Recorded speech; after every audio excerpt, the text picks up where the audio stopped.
家来到拜托 ATM， 我是未来银行行长胡瓜，我是乡里 Sandra。我们银行里钱多的是，大家用智慧来提领吧。好，今天的主题是国际局势观察家的巅峰之战。国际局势不得了啊，对不对啊？首先来介绍的是李勋，欢迎。嗨，李勋。好，大家好，我是训练李勋。李勋非常的红，他在 YouTube 界啊是40万的订阅，而且因为他做财经，一般财经这种比较硬的，大家没有那么爱看，但是他可以做到40万。财经怎么会硬？大家现在贪财的那么不是，大家现在听股票的这么多，那么多人在做财经，为什么大家就选择你的来看呢？因为我除了我有讲软的，我还会讲信用卡、数位账，我觉得大家比较生活化还会讲一些投资，所以大家想看简单的有，想要看深一点的也有。接下来谢寒冰你好。哇，寒冰老师不用多说了吧？知名的时事的评论人。是节目上打开了，都是在做评论员，对不对？哈，其实不敢啊，我其实只是负责骂人的那个。他笑起来也蛮帅的，因为他平常比较少笑。对。来，接下来介绍是詹书涵，你好。书涵呢是 TVBS 的国际新闻主播。对，就是我们其实 TVBS 真的一直对国际新闻非常耕耘，因为知道大家都会觉得说收视率可能会不好什么，但我们永远坚守在这边，为大家带来这个国际第一手消息。对，要不要跟我们聊一下台积电在美国设厂对我们有什么影响？真的，因为现在拿到大补完了嘛，而且预计好像是2030年还要再加码，在美国再设第3个厂，所以我们也看到台积电的股价一直上来。其实我自己3年前的时候就觉得它应该会到800，结果最近真的被我盼到。可不可以重点，你那时候有没有买？当然有啊，冒喜啊！但是中间我蹲苦劳也蹲了几年了，要熬很久了。对啊，因为中间它这样子下来的时候，我也是每天心如刀割，而且你知道我那时候刚生产完啊，然后就很胖嘛，然后忽然变得很瘦，然后大家就说：“哎，你怎么瘦下来？”我跟你说，股灾减肥法绝对有效。哇塞！你要吧，不要靠股灾嘛。我们先来介绍徐嘉欣，欢迎。嘉欣呢是知名的住商不动产的发言人。是啊，买房子像刚刚我讲就是一个缘分嘛，对不对？对，瓜哥其实就是赢家思维啊，而且我们都说我们这个行业哦，房子会自己找主人，不然有时候你这个房子你觉得你很喜欢，你出的价钱到了，你就不会成交。所以你要相信买房子是个缘分。对，好，接下来介绍是林叶婷，欢迎。嗨，大家好。叶婷老师是时尚品牌的创办人，我们要看什么流行、什么漂亮就看她就好啦。可是早期他是歌手啊，上综艺节目或者那时候你还小，没有，我真的有看诶。真的吗？你看什么？有看衣服吗？没有，他会教人家怎么化妆啊，然后他会教人家穿搭。那是后期了。来，欢迎你五位。欢迎五位。接下来介绍2位专家，帅哥新闻主播黄胜凯主播，欢迎。主播呢是台大国际关系所硕士。是，接下来社会科普教名师陈启峰老师。启峰老师又来了，文史名师，出版过14本书。对，进行第1回合存款争夺赛。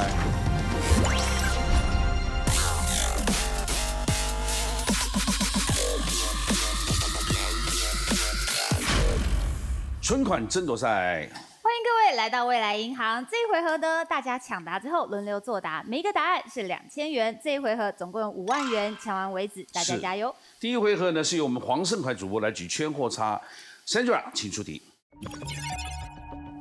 你也想要拥有高薪的职业吗？根据美国劳工局的预测，未来10年不用高学历也能有的高薪工作有哪些呢？请抢答。来，叶婷。卡车司机。卡车司机，你认为卡车司机为什么？对，因为司机还是要有人开啊。虽然现在有一些那种自动驾驶，可是我觉得卡车跟一般的轿车不太一样。您觉得卡车司机是不能取代的？我觉得比较不能取代。对或错？答对。恭喜。李勋。我猜，我觉得应该护理师有没有可能？护理师对或错？哎，恭喜2000，而且还越来越需要。真的，现在都缺护理师。对，寒冰。猜应该是物流管理人员吧？物流管理人员对或错？恭喜，加2000。谢谢。可不可以稍微解释一下为什么一定？因为现在我们大家都看到所有的便利店堆了一大堆这些包裹，都是物流这些东西。我想这个未来大家一定都很少会出门，但这种需求是越来越多的。舒涵。我觉得应该是像是国小老师这样子。国小老师对或错？答对。好，请加2000，这就不必为什么问国小老师？你总不能机器人家教书嘛？对，可是为什么国小老师会缺啊？不是大家很多教育系的吗？我就觉得少子化嘛，然后就是家长可能越来越愿意就是投资在小孩这一块，而且其实国小老师我觉得情绪劳务是真的蛮多，而且这个东西真的没有办法被取代啦，你也不会想要有机器人来教小孩之类的。对，嘉欣，电工。电电工，工，对，水电工呢因为？我们这一行常常就是现在都找不到那种水电装潢的工人，所以美国的话，他们一定这个问题比我们更严重。水电工，对我说，来恭喜加2000。啊，刚刚他讲国小老师，我觉得国中老师应该也是缺的吧？哎，这样会不会重复啊？老师老师类的可能要换不能再讲老师哦，了。不能再讲老对，师，因为会重复。那就是物理治疗师，物理治疗师对或错？物质师，恭喜，再加2000。对，客服人员，客服人员，对，对，哎，恭喜，再加2000。韩冰，长照护理师，哦，对或错长？照，对，恭喜2000。谢。哇，长照才最重要啊！这个问题很大长照，现在的小孩子又少子化，我觉得大概心理咨商师哦会不会还可以？心理咨商是对或错？有的恭喜，再加2000。谢谢。哇，现在也很流行，跟那物理治疗师是一样的，对越来越流行了。对哎，嘉庆，医疗助理啊，医疗助理。医疗助理，对，因为跟其实护理有帮医生的那种助手，医生的助手以后应该会很缺。医疗助理对或错？没有太笼统，对不对？应该说他的要求还是。他的薪水可能还是没有这么的高，如果跟护理师比起来的话，虽然他的学历要求可能没有这么高，可是他的薪水可能没有像护理师这么高。所以我们的题目是高薪哦。对，不用高学历，但是高薪。律师算不算？啊，哎，可是不可用高学是律师要历是高学历啊。因为耶，他这边的高学历应该说你不用念到硕士啊研究所、硕士，像律师的话，基本上你就是大学毕业就考到执照就可以了。懂阿扁大学还没毕业就考上律师了。哦，那主持人算不算？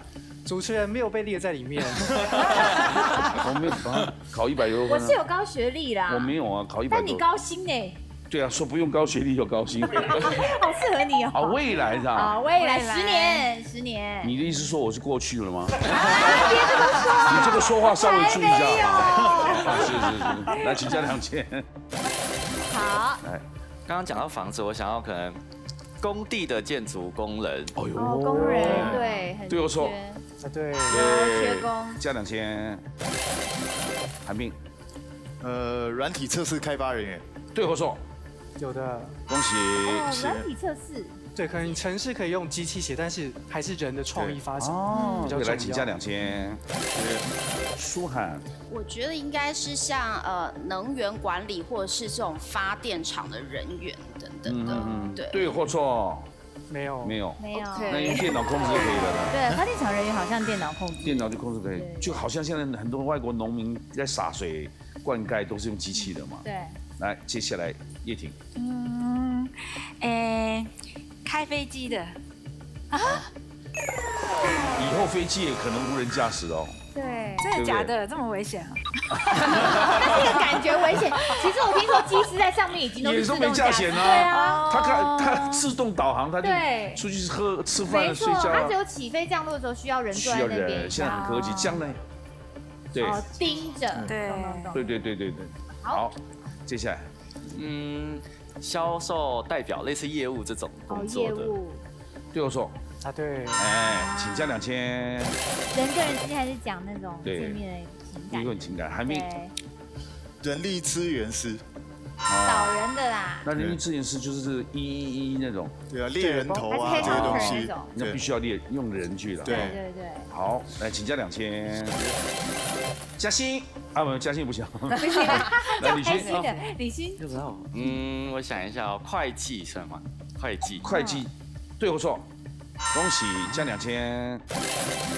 那个必须还是要用人啊，算了，对，可能有一些会计会帮你做一些做假账。避税不能啊，讲那么直接，是一些方式，聪明节税，对聪明节税。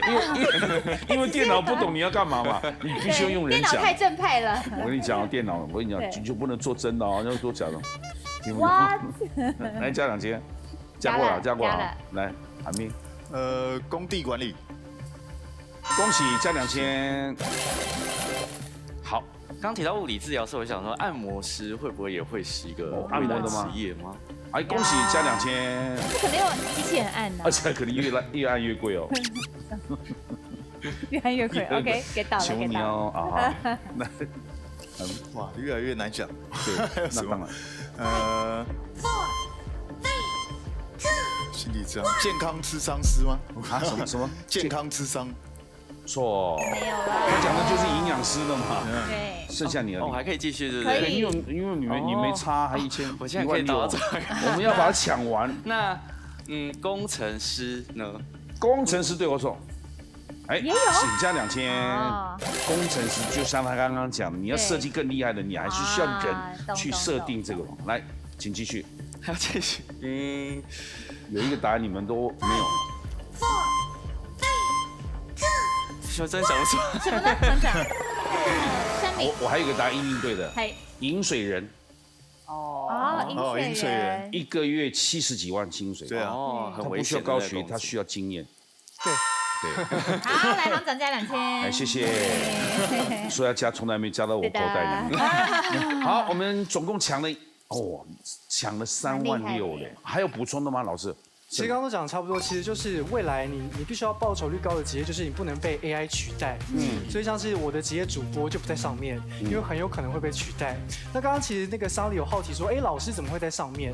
其实在美国，老师的学历只要念到大学就可以，但是他的月薪是有超过16万。哎呦，好，没关系，接下来进行下一题，陈启鹏老师来打圈或叉，大家继续了啊，请出题。我们从小就听过很多神话中的伟大传说，请问关于希腊神话中的人物跟故事有哪些呢？请讲吧。啊，舒涵，我要讲赫拉。赫拉不知道大家知不知道？赫拉，宙斯的老婆，宙斯有3个老婆嘛？哦，宙斯的对，然后他是唯一的正宫嘛，所以他是打小三专门户。答对了。好那不过这边补充一下，一般的翻译会是说希拉啦，那他讲赫拉，因为是音译的关系，勉强可以。但他讲的说对了，他的正宫啊，是来加2000，嘉欣来喽。阿波罗，阿波罗太阳神。阿波罗对或错？答对了。哎，请加2000。所以呢，火箭升空阿波罗11号就是用他的用他的名字。对，那叶婷。那个阿蒂密斯应该是阿蒂密斯月亮女神。哦，阿蒂密斯不是阿基里斯哦。不是阿蒂是阿蒂密斯。阿蒂利斯对或错？答对了。哎，恭喜加2000，你加2000，你说她是月亮之神，月亮女神。月亮女神，来，接下来李勋，雅典娜。答对来了。请加2000。雅典娜不是个地名吗？也是一个地名。对，是。那雅典娜其实就是雅典城名称的由来，那她是智慧女神。那就克罗洛斯。答对了。来，请加2000。这个是什么神？这是宙斯的爸爸。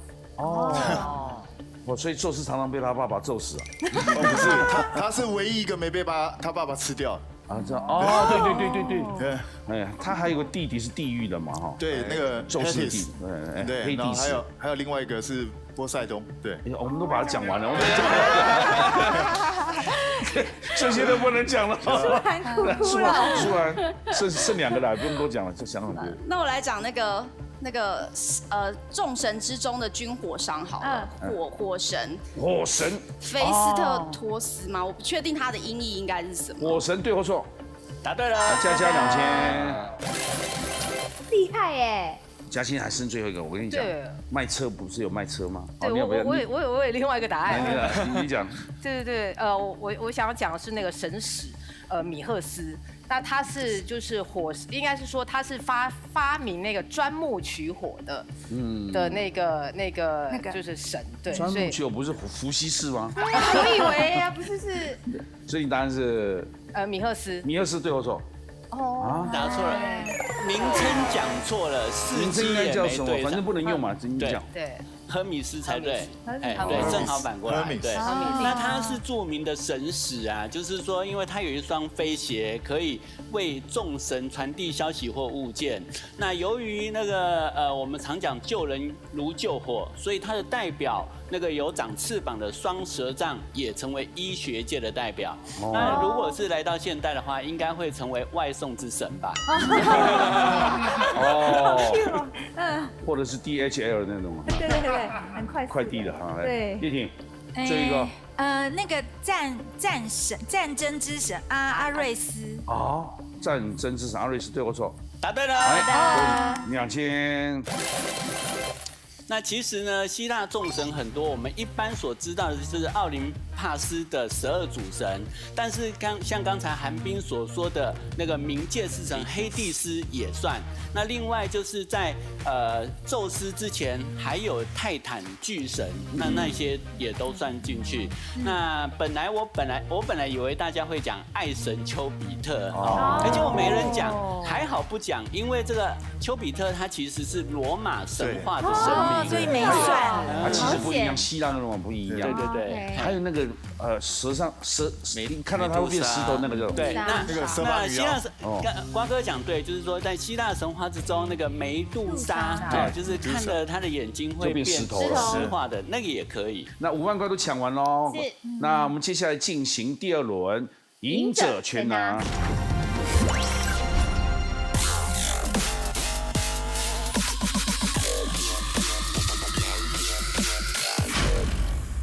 赢者全拿，接下来这一关才最重要，总共要进行。是这一回合呢，不是轮流作答，是同时作答，然后累积奖金。每一轮呢，最后留下来那一位可以把当时账户的钱全部灌入你的就累积的，最后最多的钱呢，就挑战我们最后决赛了。所以总共分3轮，来第1轮第1题，请出题。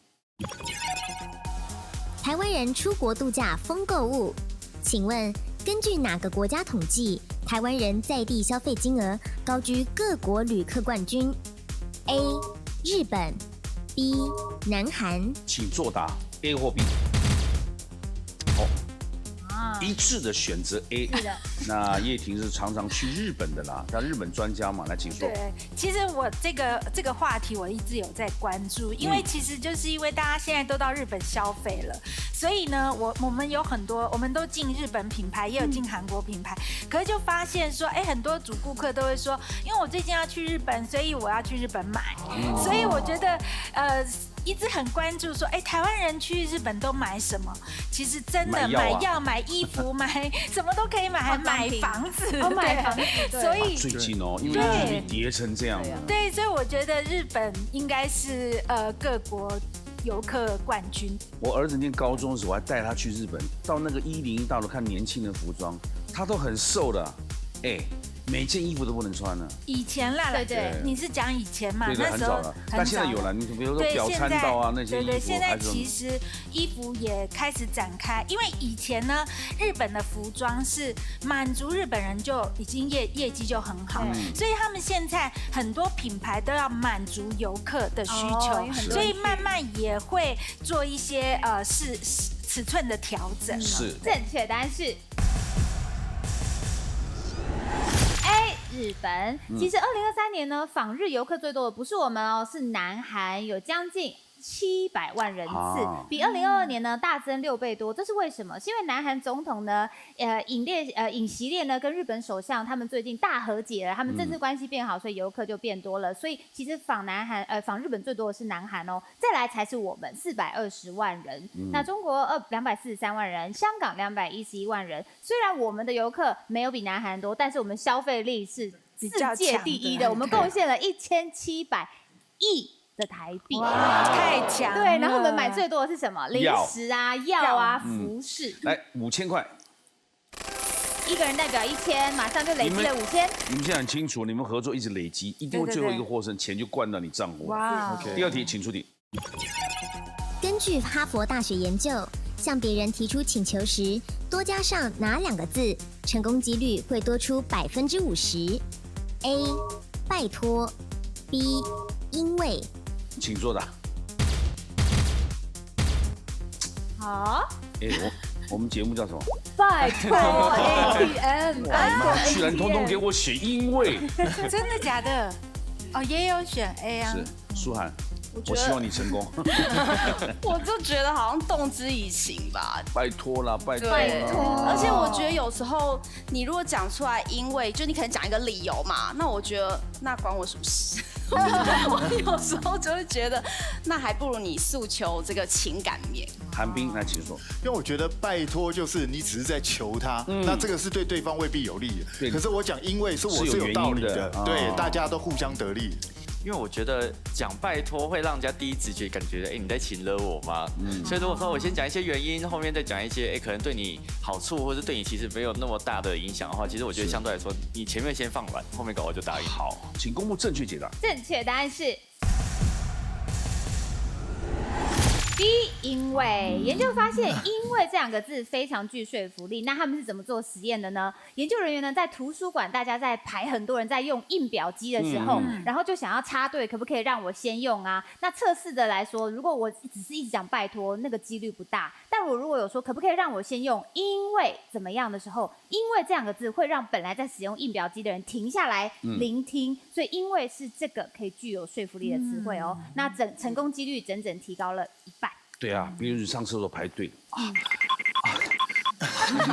托，马上让你用，不会讲，不用讲就可以直接，因为你的身体说了所有哎。我女朋友一半了。来，请到旁边坐。我要去做那个小三对是吗？总不会坐沙发嘛？对。来加4000。哦，伞拿起来，拿起来不硬。我想说，你不会硬做伞把它做进去。太高级。是，来，接下来一题，请出题。信用卡的方便普及影响全世界，请问信用卡的起源是因为下列哪一种原因 ？A. 现金带不够 ，B. 忘记带钱包。请作答。1A 3B， 来，韩冰请说。我认为这个比较可能的状况，就是因为你刚好现金带不够，比如说你想买这个东西，它可能5万，你身上只带了3万，那这个很可惜，就放弃这个机会啊。那可是如果有信用卡的话，我就可以满足我虽然现在钱带的不够多，可是我还是可以买。我觉得应该是这种方式。那李轩。因为我记得信用卡起源好像刚开始是一种借贷，然后好像大家一开始没有很信任这个东西，所以我在猜，如果大家一开始很信任，不会因为现金带不够就带信用卡，而是你今天可能出门你真的忘记带钱包，然后想起有信用卡，然后大家就觉得这样好像很方便。那你忘记带钱包，怎么会记得带信用卡？应该是说你忘记带钱包的时候，搞不好你身上有卡片，你可以用。我在猜，可能是这个原因啦。正确答案是。B， 忘记带钱包。其实呢，信用卡为什么会有这个东西？要追溯回1949年，民国38年。对，美国有个金融大亨呢，他用餐发现忘记带钱包，他觉得很尴尬，所以他记住这个经验，他跟友人一起创立了 Diners Club， 就是我们说的大来俱乐部。那提供会员哦一张卡片，那你要在合作的商店消费的时候呢，俱乐部呢会先付给这些商店，那每月他在结算，再跟会员收取你每个地方花的钱。那初期的时候主要是餐厅啦，那后来才会有什么 hotel 啦，然后航空公司机票啦，或是其他旅游行业。那大家越来越觉得很方便，所以这个东西它是信用卡会这个交易模式的前身。哎，韩冰请坐，记得雨伞要拿起来。来，请加3000。来，下面一题请出题。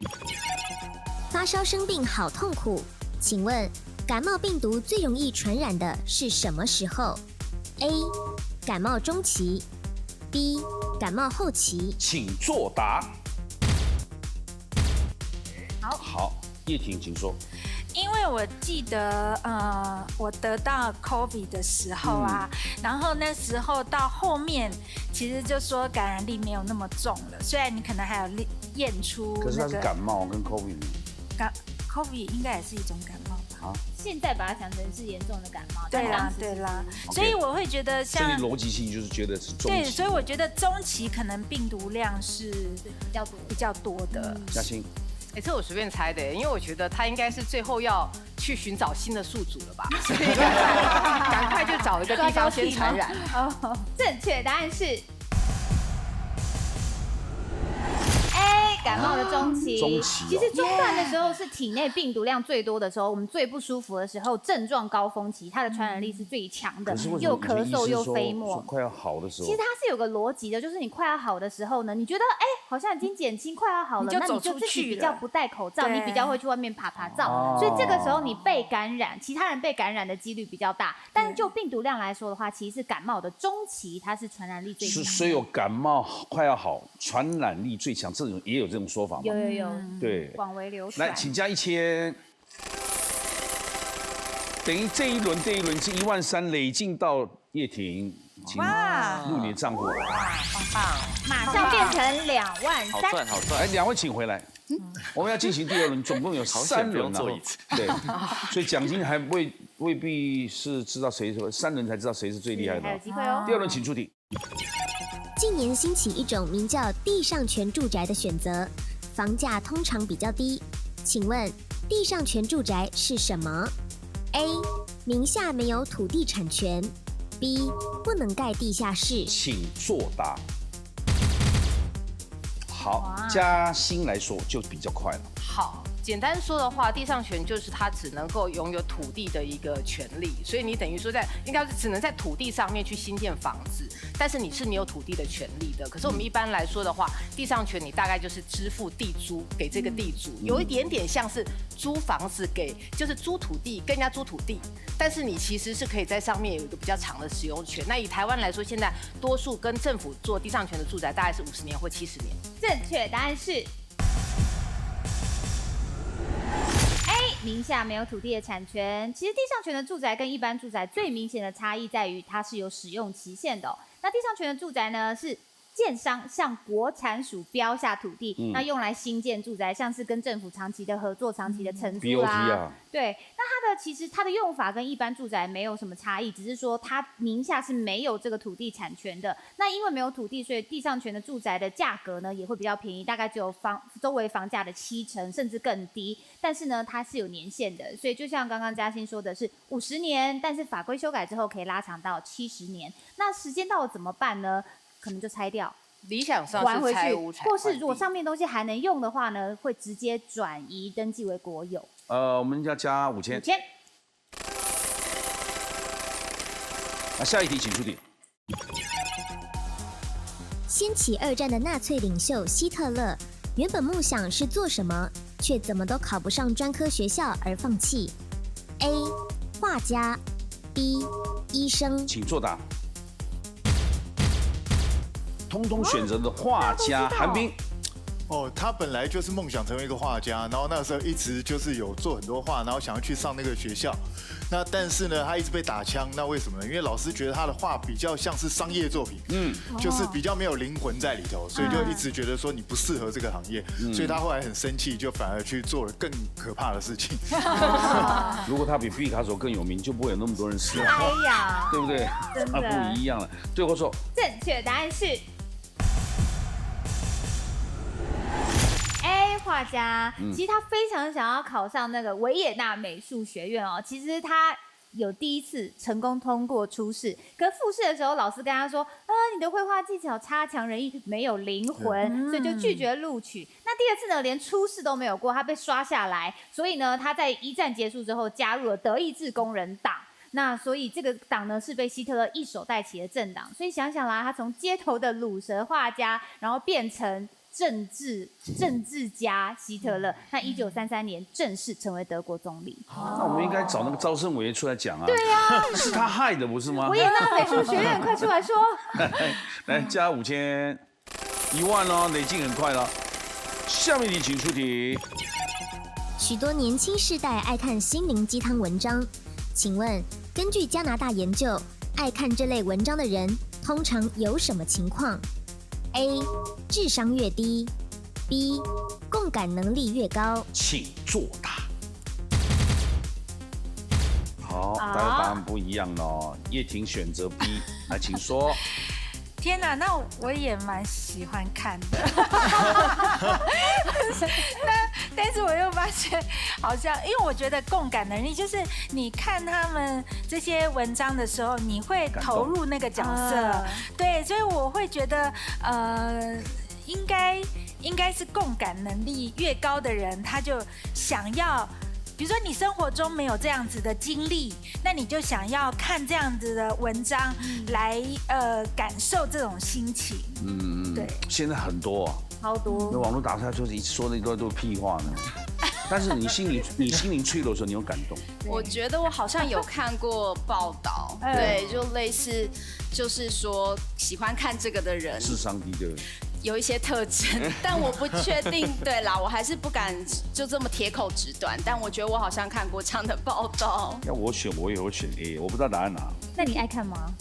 我不是爱看啊，有时候翻到就疯狂。看他讲的怎么口才那么会编这种。我的共感不是共感，我是看的时候，我觉得这个人太会说了吧。对。哇塞，说的一口好道理这样。但是有时候可以参考。因为主持人还是必须要说废话嘛。对。乱讲，我们都是讲很实在的话。没有，有时候勉励人家还是要讲，有时候讲完之后30年碰到，当年就是你一句话鼓励我，我说我有说过这个话。来，请公布正确解答。正确答案是 A， 智商较低。研究团队呢，他们做的研究是从网络上收集很多废话，然后把它这样重新撰写一下，用正确的语句结构，好像文法很厉害，然后组成一串无意义的流行语，然后给测试者呢，请你们帮他评分1到5分。那1代表垃圾，5代表很有意义。那让他们做认知的能力测验，发现觉得句子越有意义的人，其实他的认知能力是越低的，智商是最低的。为什么会这样子？因为我们在写心灵鸡汤的时候，你讲的太明确，那同意的人会很同意，不同意的人会刁你嘛，所以就会变成说你讲的很模糊，在中间讲一些似有若无的，大家会比较同意你的话。那如果被这种话术所震撼到的人，通常是智商比较没有那么高。是，有时候拿来骗妹用的。好吧。来，2位请到那边坐。好吧。来，请加3000块。接下来下面一题，请出题。在古埃及，如果心爱的猫咪过世，他们会用什么方式哀悼 ？A. 把头发剪光 ，B. 把眉毛刮掉。请作答。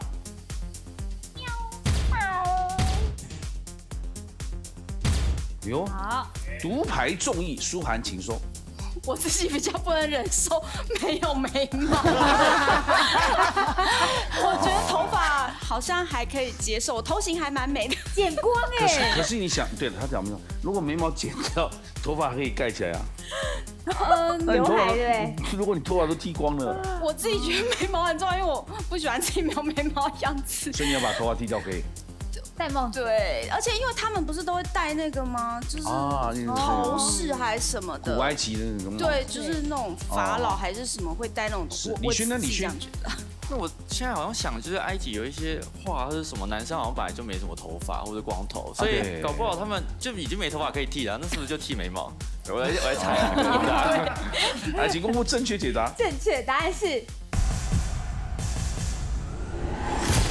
把眉毛刮掉。在埃及呢，如果他的猫咪往生了，主人会很崩溃，而且他哀悼的方式没有要长的，他非常的高调。所以呢，你剃掉眉毛，让人家知道说你自己的毛小孩走了，让大家一直知道你在哀悼。你要哀悼到什么时候？哀悼到你的眉毛长回来为止哦。而且呢，猫咪还会被做成木乃伊，葬在家族的坟墓里面。所以你看那个很多木乃伊那个电影，对，都旁边有一个猫一出来，那个哇，那个恶魔就跑掉了，有没有？哦，对，神鬼传奇有。来，请到那边坐，雨伞要拿起来哈。哎，请加2000，哇，你们这一关有15000累进了哈。哦。接下来2位对答会有输赢，如果没输赢，3题同样答对，奖金均分了，请出题。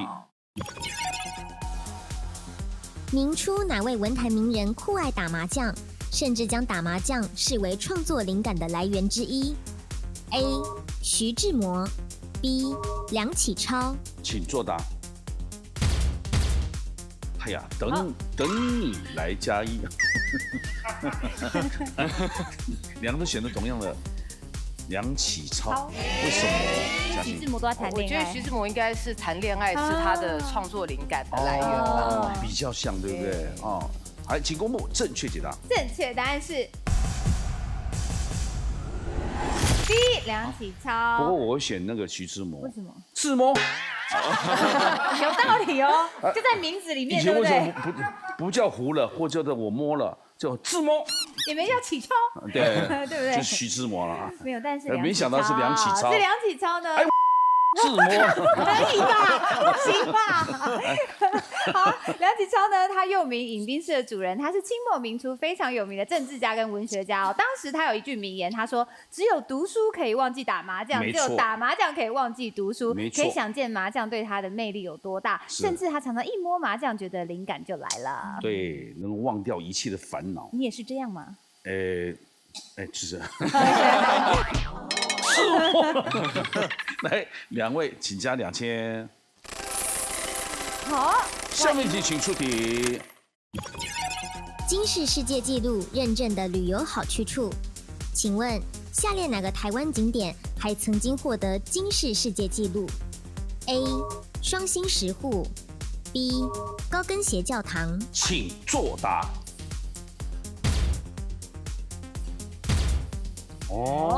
不是双星石户哦，是高跟鞋教堂。因为我记得之前读地理的时候好像没有读到双星石户是金氏之夜，因为高跟鞋教堂比较新，那时候已经没有在读书了，所以我在猜应该是 B。来，请公布正确解答。正确答案是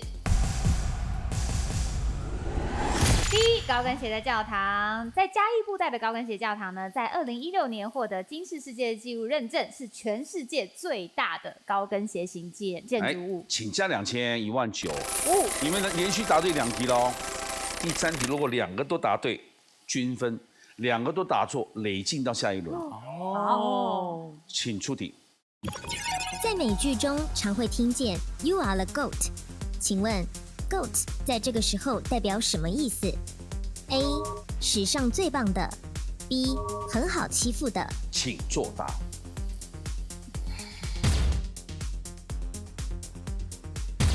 哎呦，请公布正确解答。正确答案是 A 史上最棒的 GOAT GOAT， 它的缩写是什么呢 ？Greatest of all time， 最棒的，史上最棒的人，最棒的事。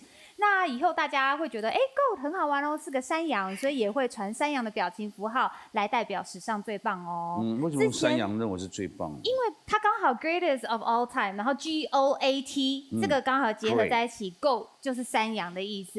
然后以前有个很可爱，最近啊，大家有没有看到梅丽史翠普？她是超级厉害的女演员。对。然后在片场大家都叫她说 Go come here go go there， 她就以为大家在叫她老山羊，然后叫她很乖的跟着走跟着走，她是到最后才知道。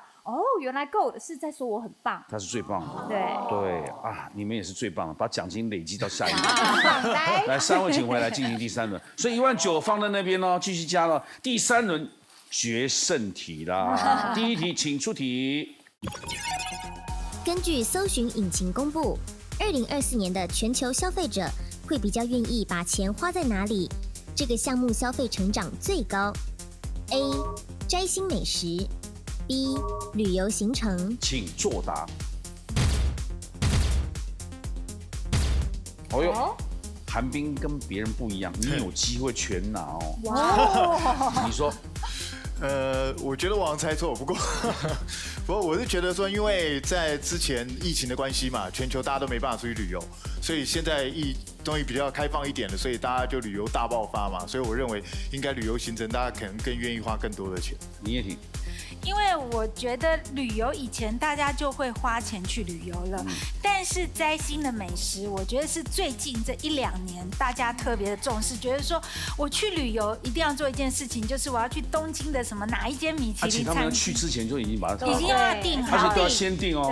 对，而且可能是你订了餐厅，订到了你才买行程，而且他们好像要先付哦。对，一定要先付。我记得我去日本要先付。对，他怕你取消，所以都要先付。所以我觉得摘星美食应该是这最近大家愿意把钱花在上面的地方。正确答案是 B 旅游的行程。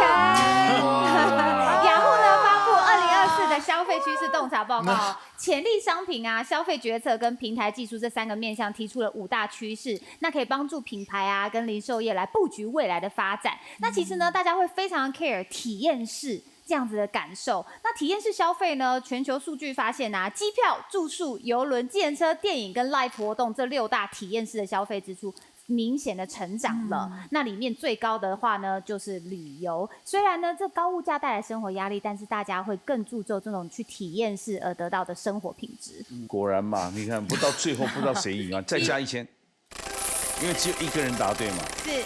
所以账上2万块，请到韩冰的账户。哇！反败为胜。所以里面你是3万2，奖金最高的，成为我们最后的获胜者，进入最终战 Battle ATM。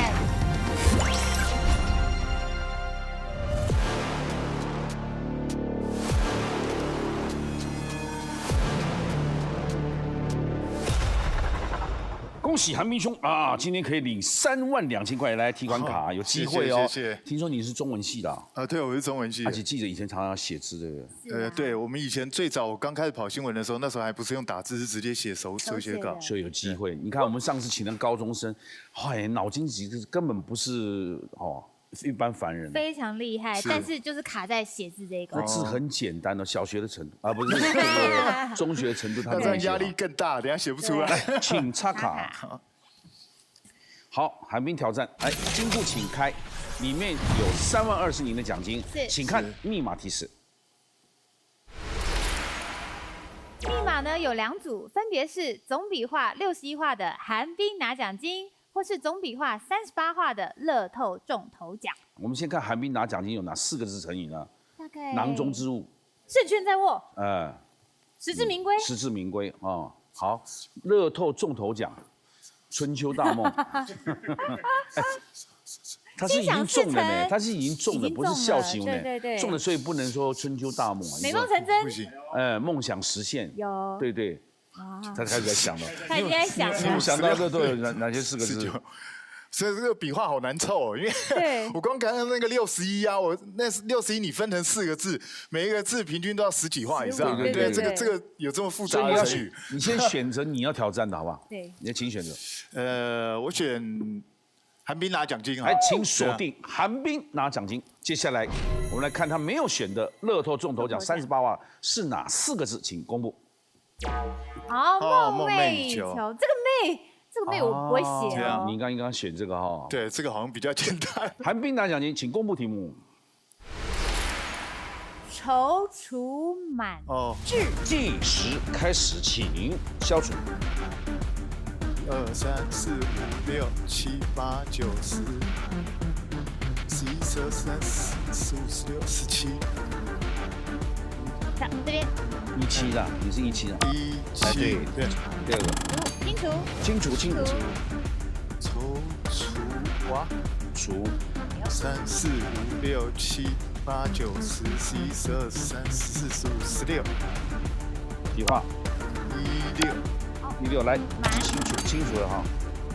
1、2、3、4、5、6、7、8、9、10、11、12、13、14、15。你时间不多喽。字，因为字画太多了，光写那字。字1、2、3、4、5、6、7。好，赶快07。好，先按停。好，还有5秒。踌躇满志，您的密码是17161507。对或错？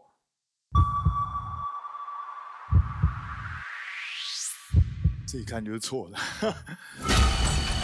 想清楚，还有5秒钟，你要改哪个字啊？好，现在好比计时开始。忘记1、2、3、4、5、6、7、8。没关系，我让你写完，他让你写完。我们很有人性。计划。好，停。对，忘记怎么写。改成这个字之后呢，密码是19161507。这是他改过的啦，对或错？还是错。